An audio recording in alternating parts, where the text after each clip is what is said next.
우리 5장 12절에 보시면 이렇게 되어 있습니다. 다윗이 여호와께서 자기를 세우사 이스라엘 왕을 삼으신 것과 그 백성 이스라엘을 위하여 그 나라를 높이신 것을 알았다 그랬습니다.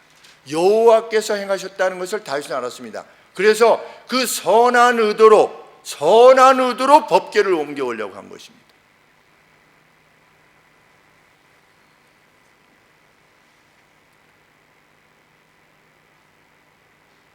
최대의 예우 가운데 법궤를 옮겨오기 위해서 예루살렘으로부터 요 아비나답의 집에 거리가 이 어떤 행진으로 인하면 어떤 말취를 하면 군대들이 이렇게 말취하면 한 3시간 정도 걸린다고 합니다. 3시간 정도 거리에 있는 거기서 이제 법궤를 모셔오려고 이제 시작하는데, 우리가 무엇을 할 수 있냐면 매우 신중하게 최대의 국가적 행사로 치루었다는 것을 알게 됩니다. 그래서 3만 명을 선발했습니다. 그냥 3만 명이 모인 게 아니고 이스라엘 내에서도 특별한 사람들을 3만 명, 말이 3만 명이지 얼마나 많은 수입니까? 3만 명을 특별 소집했어요. 그래서 그 의식에 참여하도록 한 것입니다. 다윗의 의도 선했습니다. 아주 최고였습니다. 그리고 누가 수레를 만들었는지는 모르겠지만 황소들이 이끄는 수레를 준비했습니다. 근데 기존에서 사용하던 것이 아니라 새로 수레를 만들었어요. 새 수레를 만들었습니다. 이 수레는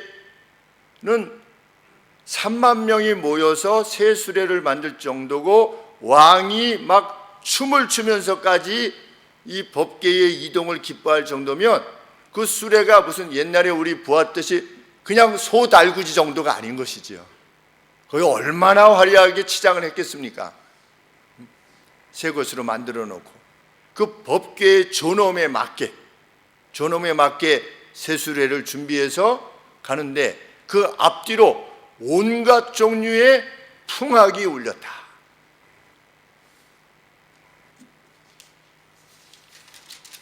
(5절) 말씀이죠. 여러 악기와 수금과 빗바와 소고와 양금과 재금으로 여호와 앞에 주악을 하더라. 얼마나 장관이었겠나 이런 생각이 듭니다. 거의 국경일 분위기로. 그런데 그렇게 축하가 이루어지고 있을 때 이스라엘에 갑자기 전혀 예기치 못한 재앙이 임했다. 아비나답의 아들들이 몰던 수레가 타작마당에 이르렀을 때, 다윗성에 가까이 왔을 때 황소들이 뛰었어요. 역대상에 보면 황소들이 이렇게 뛰었어요. 그래서 어떻게 됐습니까? 이게 엎어지려고 하는 겁니다. 뭐가 싫었던 것이 엎어져. 이 법궤가 어떻게 생겼습니까? 이 법궤 위에 뭐가 되어 있습니까? 이렇게 그룹, 케림이 정확하게 그 우리 성경에는 그룹이라 이렇게 되어 있는데, 그룹. 그래서 신천지에서 여러분 다 천사들도 그룹이 있는 겁니다. 이렇게. 그래서 어떤 분이 여보세요, 그게 그 영어 그룹이 아니고요, 그 천사들 말하는 겁니다. 그래가지고 좀 상황이 애매한 교육 방송이 이게 나오는데, 그들 교육 방송이 나오는데, 이 그룹들, 그러니까 천사들이 이쪽을 날개를 향해서 이 위를 보이지 않도록 날개로 해가지고, 그리고 천사의 얼굴은 이 속죄소를 향하도록. 우리 조금 전에 시은소 이렇게 부르지 않았습니까? 찬송할 때 그 시은소가 바로 이 속죄소인 겁니다. 이 위 공간을. 그래서 seat of mercy, 그러니까 자비의 보좌다 이런 뜻입니다. 자비의 보좌다. mercy, 어떤 하나님께서 우리에게 베푸시는 자비의 보좌다. 그래서 우리는 또 다른 이름으로 속죄소라 이렇게 부릅니다. 번역을 속죄소라 했는데 자비의 보좌다 이런 뜻입니다. 근데 이렇게 생겼으니 이게 만약에 엎어지거나 뒤집어지면 이게 깨질 수도 있잖아요. 뭐 긁힌다든지. 그러니까 어떻게 한 겁니까? 붙잡은 겁니다.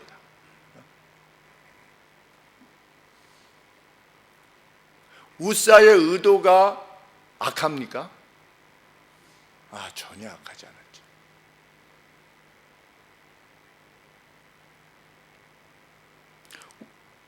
단지 우사는 무엇이 없었습니까? 이 속죄소가 있는 이 법궤에 대한 하나님의 존엄에 대한 인식을 상실한 겁니다. 의도는 좋았습니다.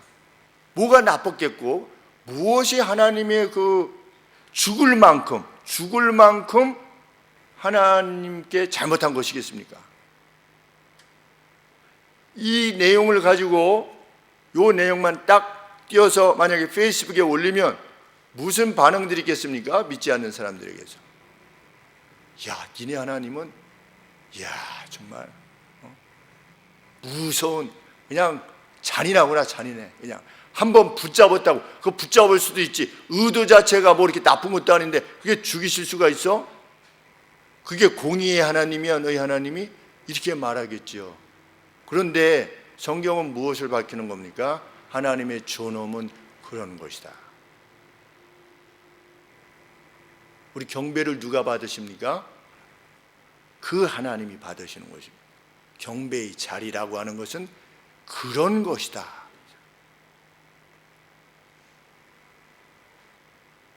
누가 경배의 자리를 이렇게 인식하며 오늘 하나님 옆에 경배를 드리려 할까? 라고 우리는 생각해 보아야 되고 우리 자신들에 대해서 생각해 보아야 되는 이유입니다.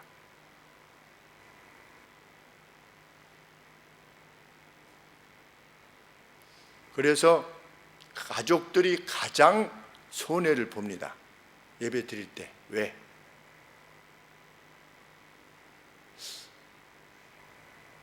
설교를 하면 우리 남편이 저렇게 설교하면 안 되는데, 이렇게 하면 누가 혹시 상처를 받을 수 있는데, 저렇게 할 수 있대. 이것이 뭐가 먼저 생각이 들어야 되는데, 이 예배를 하나님이 받으신다.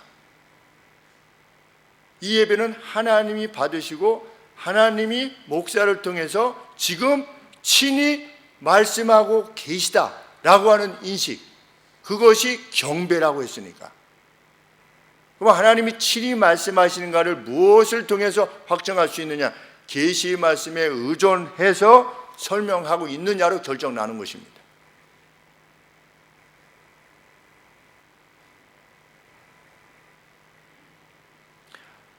아비나답의 아들들은 20년간 그것을 지켜보았습니다. 뭐를? 법궤를. 그냥 늘 집에 있던 법궤였던 겁니다. 그러니 처음에 왔을 때는 좀 뭔가 그래도 어떤 경건함을 느끼고 이렇게 좀 뭔가 두려워했을지 모르지만 20년을 한결같이 본 것입니다. 채령이라고 하는 우리 청년이 있었죠. 채령이 처음 교회에 왔을 때 요 기둥 옆에서 울었어요. 처음 왔을 때, 교회 처음 왔을 때 울었습니다. 처음 어떤 그 경건이라는 것을 접할 때 그런 감정이었으리라 생각이 듭니다. 우리 영희가 버스에 이렇게 치여서 고등학교 1학년 때인가 2학년 때 버스에 치여서 이렇게 날아갔나 봐요. 이게 새벽에 아침에 6시 몇 분쯤에 나갔다가 이제 처음 버스 운전을 시작하시던 분이 한 달 됐는데 이제 시간이 급하니까 서울에 빨리 가려고 자기 신호가 아닌데 이렇게 좌회전 하다가 우리 영희를 횡단보도 가는 영희를 쳐가지고 그래서 저한테 아침에 전화가 와서 6시 한 40분쯤인가 30분쯤에 벌써 탁 느낌이, 거기 김영 학생 집인가요? 그래서 벌써 느낌이 이상하지 않습니까? 그래서 네, 맞는데요. 그랬더니 저는 버스 기사인데요. 이 정도 되면 얼마나 무섭겠습니까? 사고가 있었는데. 그래서 저는 어떻게 된 줄 알았어요. 그래서 영희는 지금 어디 있습니까? 그랬더니 학교 갔대. 아니, 사고가 났는데 학교를 갔습니까? 그랬더니 학교 간다고 갔대. 그래서 영희한테 전화를 했더니, 전화를 했는지 영안에 괜찮다고 이렇게 해서, 또 이제 그 다음날 문제가 되지 않습니까? 그래서 그분이 막 떨고 있길래 지금 운전하고 서울 쪽으로 가시면서 막 떠는 거죠. 그래서 제가 저는 목사 집안인데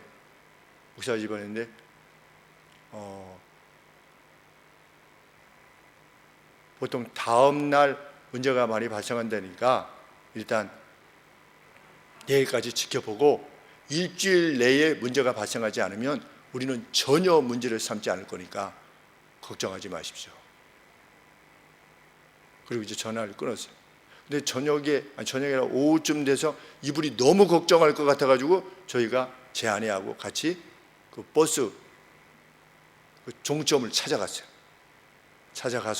찾아갔는데 그 앞에 나와 계시더라고요. 머리가 허여신 분이 나와 계셔서 저를 맞았어요. 그래가지고 이제 제 아내하고 같이 이렇게 사무실로 걸어가는데 다른 기사분들이 이렇게 전부 다 어떻게 하나 이렇게 완전히 신호 위반에다가 횡단보도에다가 다 걸린 거 아니겠습니까? 그러니까 이제 당신은 저쪽에서 달라고 하는 대로 줘야 돼 이랬대요. 나중에 들어보니까 당신이 이제 그래서 사무실에 이렇게 앉아서 사람들이 거기 팀장도 있고 뭐도 있고 이제 여럿이 한 4-5명 이렇게 앉아 있는데 저희가 이제 마주 앉아서 이야기한 겁니다. 마주 앉아서 저희는 목사인데 이것으로 돈 버는 사람이 아닙니다. 제가 그랬어요. 우리는 돈 달라고 전혀 하지 않을 겁니다. 일주일 뒤까지만 지켜보십시다. 그런데 만일 일주일 정도 지나서 문제가 발생하지 않으면 한 가지 부탁이 있습니다. 그래서 뭐냐요? 그래서 저희 교회 한 번 와서 예배 드리십시오. 그랬어요. 그게 저희가 원하는 전부입니다. 그래서 일주일 지나서 여기 무릎 요쪽 정강이 쪽에만 멍이 들고 참 그것도 기적 아니겠습니까? 기적. 버스에 치였는데도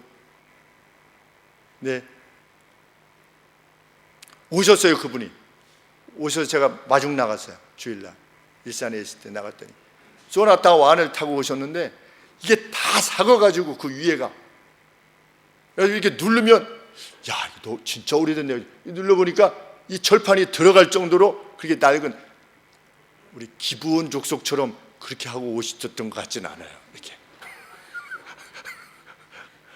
본인 차 같아요. 그래가지고 이렇게 왔는데 그분이 들어오셔서 딱 앉으시면서 막 펑펑 울었어요. 교회 난생 처음 와보시는 거래요. 그분이 그 뒤로 어떻게 되신지는 몰라요. 저는 하나님을 같이 섬기셨으면 좋겠습니다. 그렇게 말씀을 드렸는데 그 뒤로 어떻게 되셨는지는 모르겠지만 교회 처음 왔을 때 그 누구라도 저희 그 공간을 빌려주셨던 서 이사님도 아주 가끔씩 와서 그분은 성당 다니시는 분이셨는데도 딱 뒤에 앉으시면서 돈이 엄청 많으신 분인데 그러면서 가시면서 늘 목사님 저도 세속을 떠나서 목사님 같이 되고 싶습니다. 이렇게 말씀을 여러 번 하셨어요. 그래서 떠나세요. 제가 그랬어요. 떠나세요. 떠나시면 저같이 됩니다. 주님을 만나면 그렇게 됩니다. 그런데 이 아비나답의 아들들은 처음에는 그랬겠죠. 근데 20년 지나니까 그렇게 그냥 특별하게 보이겠습니까? 흘러내리고 되는 겁니까? 흘러내리고 그냥 잡은 겁니다. 의도가 나쁜 겁니까? 그렇지 않습니다. 이거 뒤집어져서 깨지면 어떻게 하나?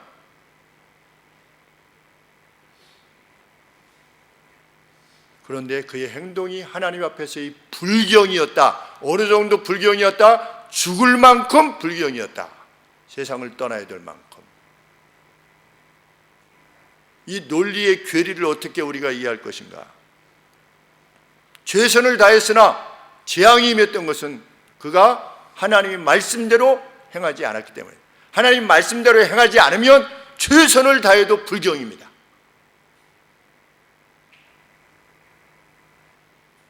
그것은 하나님을 모독하는 일입니다. 하나님께서 행하라 계시하신 방식대로 행하지 아니하면 산만에 특별 소집된 이들이 같이 소리를 지르고 찬양을 하고 풍악이 울리고 새 수레를 놓아도 그것은 하나님을 모독하는 것이었다. 계시 의존의 종교, 신앙, 기독교. 하나님께서 무엇을 명하셨습니까? 이 옆에다가 고리를 만들어라. 고리를, 이 법궤 옆에 고리를 만들어서, 고리를 분리시키지 말고 고리에서 여기에다가 포를 끼워서 어깨에 메고 이동하라, 이렇게 하나님이 말씀하셨어요. 그리고 이 성막 텐트를, 안에 있는 텐트를 행할 때 제사장이 다 만지고 정리한 다음에 이 법궤는 누가 매느냐? 레위 지파들 중에서도 고핫 자손만 이것을 맬 수 있어요. 레위 자손이라고 다 맬 수 있는 것도 아니고 고핫 자손이 매도록 되어 있었습니다. 하나도 지켜진 것이 없는 것입니다. 이것은 무엇을 의미하느냐? 계시를 우습게 여기면 그것은 하나님을 모독하는 것이다. 성경에 동성애 죄다. 하나님은 사랑의 하나님이기 때문에 다 받아들이실 수 있다. 나는 동성애를 죄라고 할 수 없다. 이번 노예 때 이제 뭐 좋은 표현 아니지만 총대를 김 목사가 매야 됩니다. 그 누구를 우리 교단으로부터 떠나게 하기 위해서, 그렇게 주장하는 자를 떠나게 하기 위해서. 계시 의존의 종교이기에 우리 노예에서 허락할 수 없다. 적어도 우리 노예에서 허락할 수 없다. 우리 교단에서는.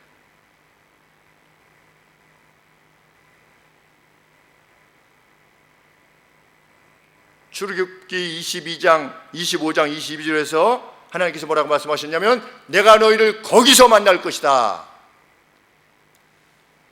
천상에 있는 하나님의 보좌의 심볼이 여기인 겁니다. 그래서 2절에 이렇게 기록되고 있는 겁니다. 거기서 하나님의 궤를 메우려 하니, 그 궤는 이 법궤를 설명하고 있습니다. 그룹들 사이에 좌정하신 만군의 여호와, 모든 무리들의 여호와의 이름으로 불려지는 것이다. 이 법궤가 얼마나 하나님의 존엄 자체를 드러내는 것이라고 지금 2절에서 설명하고 있는데, 이런 궤를 옮기는데 하나님의 계시에 따라서 행하지 않았다는 겁니다. 하나님을 모독한 것입니다. 죽을 만큼 최선을 다했으나, 최선을 다하는 것, 내 방식으로 최선을 다하는 것은 무엇일 수밖에 없느냐? 사사시대에 제 소견에 옳은 대로 행하였더라. 내 소견에 옳은 대로 행하는 겁니다. 나는 이렇다고 생각을 해. 그것은 기독교를 섬기는 게 아닌 것입니다. 기독교 신앙을 지린다고 하는 것은 성경 말씀에, 계시의 말씀에 의존하여서 행동하는 것이, 그것이 기독교 신앙입니다.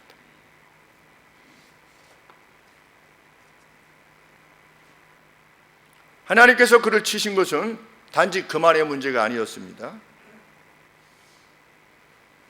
거기 제사장들도 있었을 것이고 레위인들도 있었을 것이고 산만에 특별히 소집한, 뭐 아무나 소집했겠습니까? 하나님의 일에 있어서 열심히 했던 그들을 소집했겠지요.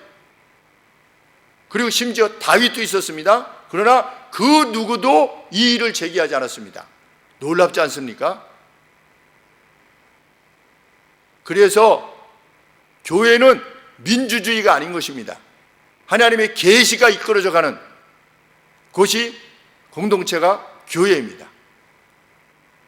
어쩔 수 없이 생각을 묻기 때문에 이렇게 표를 한다든지 이렇게 하는 것이지만, 우리의 심령에는 무엇이 있어야 됩니까? 그것을 우리의 표를 통해서 하나님의 뜻이 무엇인가를 묻는 그러한 진중함이, 그러한 엄중함이 우리 가운데 있어야 되는 것입니다. 하나님 앞에서의 맹세, 뭐 그냥 맹세, 네, 이렇게 좀 맹세할 때 좀 마음을 좀 이렇게 경건하게 하고, 이것이 아니고 예수님 뭐라고 말씀하셨습니까? 너희는 맹세하지 말아라. 바울도 맹세했습니다. 이후에 하나님의 살아계심을 들어, 뭐 이런 표현을 이렇게 다 그 맹세의 형태입니다. 근데 예수님이 너희는 맹세하지 말라라고 하시면서 뭐라고 말씀하셨는가? 너희는 맹세가 필요 없는 자가 되라. 그만큼 진실한 자가 되라. 약속을 했으면 지키라는 겁니다. 하나님 앞에 약속을 했든지 아니면 사람들 앞에 내가 언제까지 무엇을 하겠습니다 라고 하면 어떤 방법을 통해서든지 그 약속을 지키라는 겁니다. 내가 벤치 갖다 줄게 그러면 벤치를 갖다 주라는 겁니다.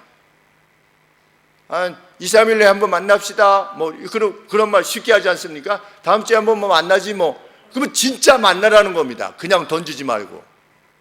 이거 누구냐? 하나님의 사람입니다. 왜 하나님은 신실하신 분이신가? 페이스풀 하시다. 자기 약속을 철저히 지키시는 분이시다. 너희도 내 자녀 아니냐? 그만큼 신실해라. 이 맹세가 누구 앞에 맹세냐? 하나님 앞에의 맹세다 라고 하는 것을 오늘 누가 인식하겠는가? 그만큼 이 법궤를 인식하는 것만큼 그 존엄, 하나님의 이름으로 맹세했을 때 무엇을 못했습니까? 기브온 족속을 멸할 수가 없었어요. 이게 거짓이라는 것을 알면서도 하나님의 이름으로 맹세했을 때 그 거짓을 되물릴 수가 없었어요. 그만큼 하나님의 이름은 존귀한 것입니다. 오늘 여기서 드려지는 예배가 그런 것이라고 하는 것, 그것이 우리의 확신입니다. 여기에 하나님이 임하셔서 우리에게 하늘의 은총을 베풀어 주신다고 약속하셨으니, 우리 시편 133편 내용이 아니겠습니까? 우리 다 같이 한번 보시면 시편 133편에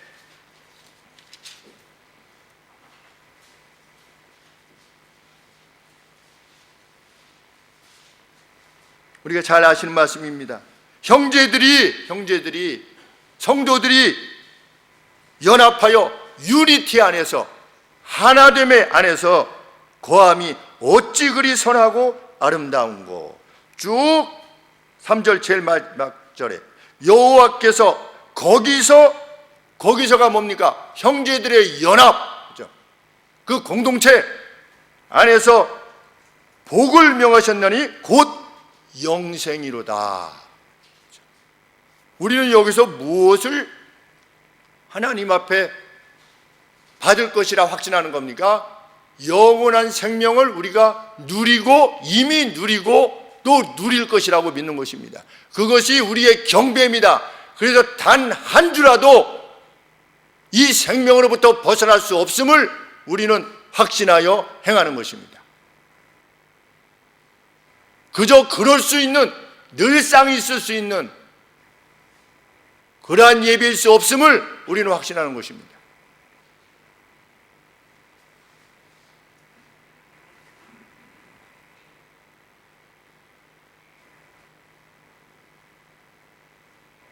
이미 20년 전에 이걸 들여다봐가지고 70명 죽었어요. 근데 이게 70명인지 5만 명인지 정확하지 않아서 이제 성경학자들이 이렇게 성경을 번역할 때 적어도 70명인데 그 NASB는 5만 몇 명이에요. 5만 70명. 그러니까 히브리어가 이렇게도 해석되고 저렇게도 해석되나 봅니다. 그렇게 죽었는데도 불구하고 잊은 겁니다. 개의치 않은 겁니다. 오늘 하나님을 섬기는 교회들의 그 누구도 그 전에 이런 일이 있었다는 것을, 베세메스 사건이 있었다고 하는 일을, 그리고 이 우사이 사건이 있었다는 것을 잊을 수 있습니다. 하나님의 존엄에 대해서.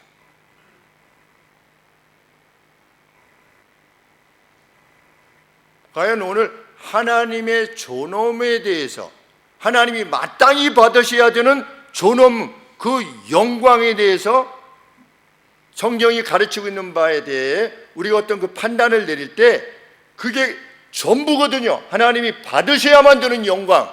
그런데 우리는 무엇을 논할 때 내가 이렇게 하면 천국 가나 못 가나 뭐 이런 거, 이게 하나님 앞에 죄냐 아니냐, 그 포인트가 어디 있습니까? 나한테 있어요. 내가 이렇게 하면 벌 받지 않나? 내가 이렇게 하면 하나님이 상 주시나? 하나님이 본래 받으셔야 되는 영광과 존엄이 어떤 판단의 기준이 되는 것이 아니라, 내가 이렇게 되면 뭐가 좀 어떻게 되나, 내가 이렇게 하면 뭐 최선을 다하면 되는 거지 꼭 그렇게 해야만 돼? 라고 하는 내 개인적인 중심의 어떤 사고들이 이 시대의 가치입니다. 성경은 그렇게 말하고 있지 않습니다. 저도 이제는 에스겔서만 한 30장 정도만 더 하면 성경 전체를 설교하게 되는데, 거기서 분명히 깨닫는 건 뭐냐? 하나님은 믿음의 공동체를 강조하셨다. 개인을 강조하신 것이 아니라 믿음의 공동체를 강조하셨다. 하나됨을 강조하셨다.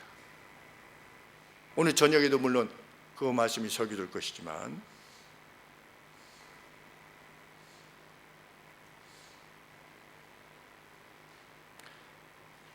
성경은 하나님의 전에서 행할 때 너희 발을 삼가라 하셨습니다. 너희 발을 삼가라. 하나님의 전에 들어올 때. 솔로몬이 그랬습니다. 성전 짓고 나서 무엇이라고 하나님 옆에 이렇게 고백했습니까?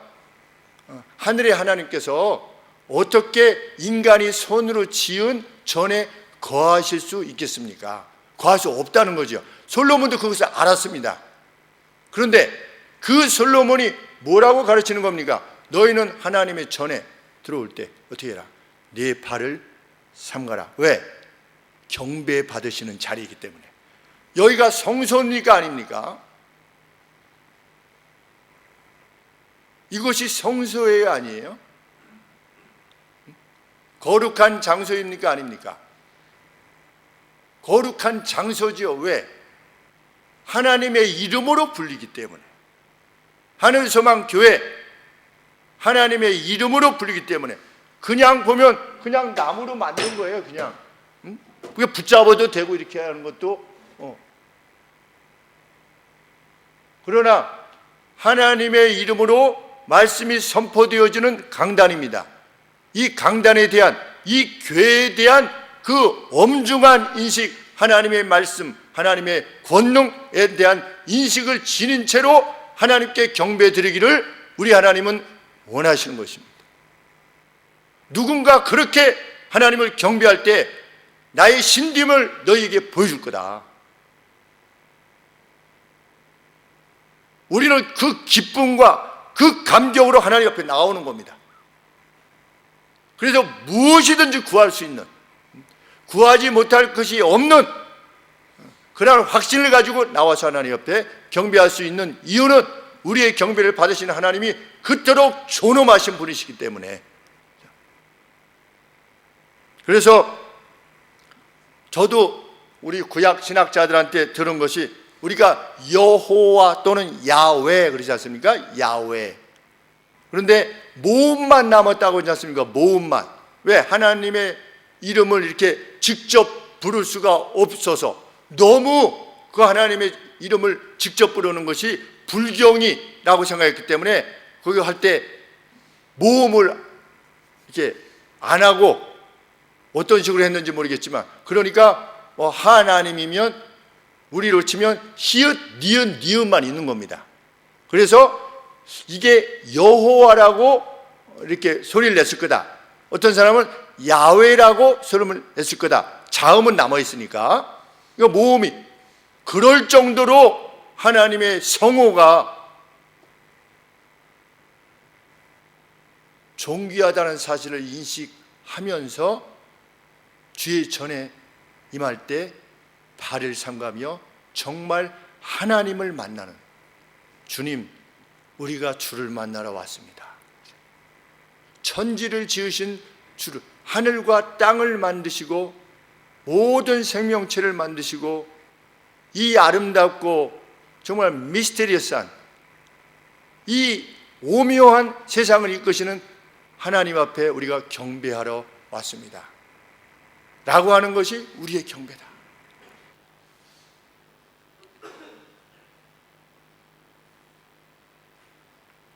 다윗이 이 상황에서 매우 속이 상했습니다.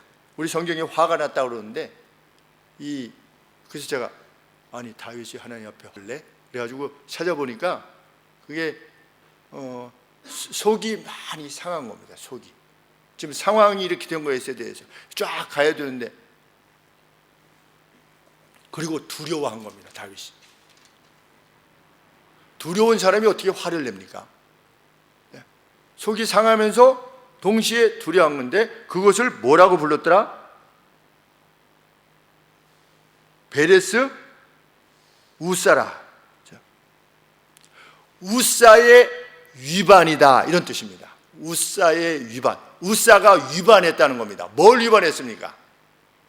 하나님의 계시의 말씀을 위반한 겁니다.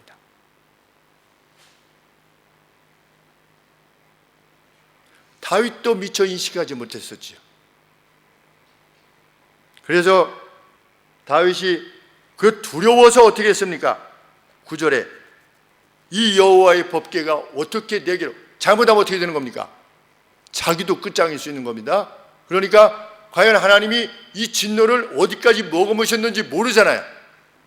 이 우사만 이렇게 되는 건지 아니면 함께 이렇게 했던 자신을 비롯해서 다른 이들에게 전에 베스메스 열어봤더니 70명이나 죽었는데 적어도 이거 두려우니까 어떻게 한 겁니까? 오벳 에돔의 집에 보내라. 오벳 에돔 집으로 가게 된 겁니다. 오벳 에돔 정말 참 얼마나 좋았겠습니까? 오벳 에돔이 두려운 가운데서도 법궤가 하나님의 법궤가 자기 집에 들어오는 겁니다. 두려우면서도 얼마나 기뻤겠습니까? 11절에 보시니까 석 달을 그곳에 있었는데 여호와께서 오벳에돔과 그 온 집에 복을 주시니라. 그렇죠, 복을 주시는 거죠. 그랬더니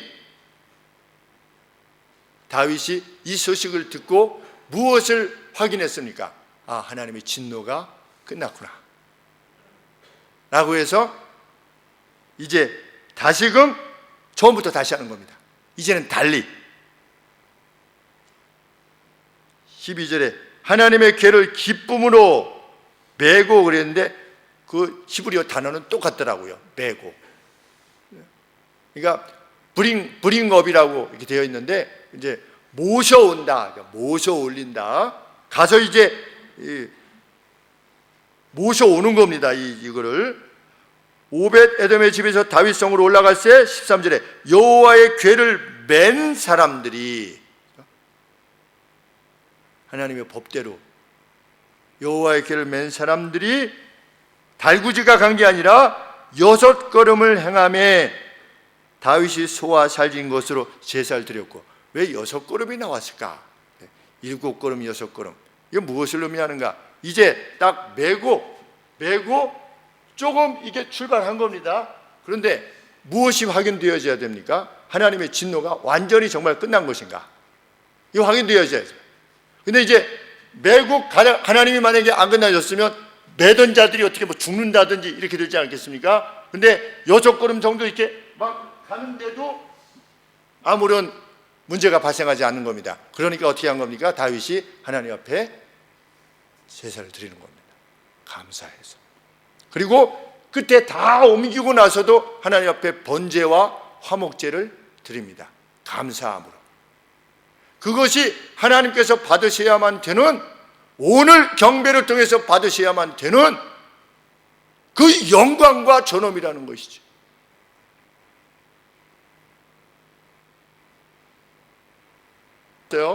그래서 공문이 제일 밑에 뭐 다른 것도 이렇게 뭐 그런 거 그럴 수 있어 이렇게 있는데 제일 마지막에 뭐라고 되냐면 성가대는 하지 말며 독창은 가능하며 독창도 마스크 쓰고 해야만 된다. 하나님이 영광 받으실 수 있겠습니까? 그래서 우리가 예배를 드리지 않는다면 이것도 지금 뭐냐면 대면 우리 모여서 예배를 드리지 않는 가운데 언급되어진 겁니다. 하나님이 이 존엄과 영광이 그 누가 이렇게 마스크 쓰고 독창해라 써도 해도 역사상 이런 교회의 그 하나님의 영광에 있어서 이런 명령이 있을 수 없었습니다. 그냥 사태가 이러이러하니 예배를 드리지 않는 것이 합당할 것 같소 라고 그냥 이렇게 왔다 그러면 정부가 이래서 이런 차원에서 이렇게 할 수 있을지 모르겠지만 성가대는 이렇게 하고 목사도 마스크를 쓰고 설교해라.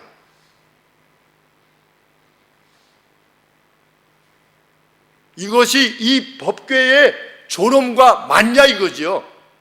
이것이 하나님의 영광이 되느냐 과연.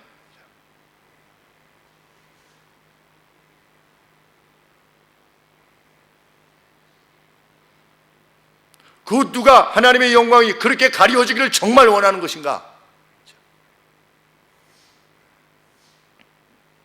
우리는 이 무게로 우리의 경배를 받으시는 하나님을 높이고 사는 것입니다. 우리 일생을 들여서.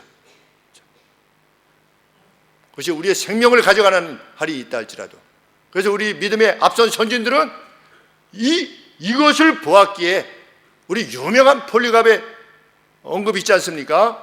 83세 사도 요한의 제자 폴리갑 초대 교부죠. 그러니까 감독이었고 로마 황제가 너 예수를 믿지 않는다고만 하면 너 내 말만 들으면 너를 금마차를 태워서 내가 너를 높일 것이다. 황제가 그렇게 말했어요. 그때 뭐라고 답변했다고 합니까? 주께서 83년 동안 한 번도 나를 모른다고 하신 적이 없는데 내가 주를 모른다고 할 수 있겠습니까?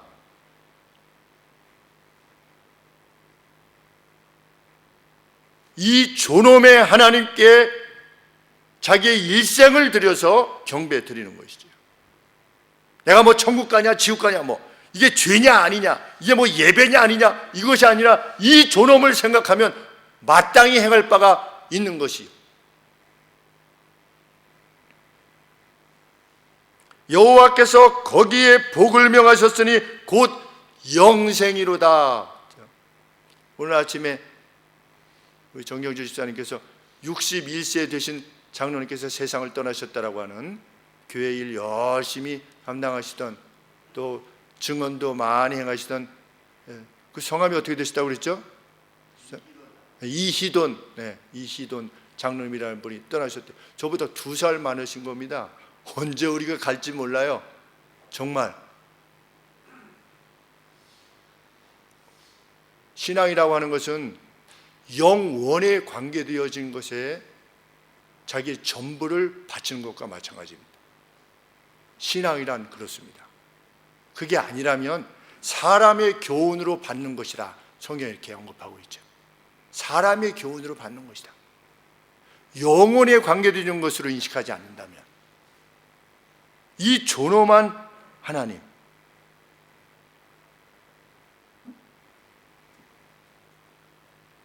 우리는 거룩한 성회가 되기를 위해서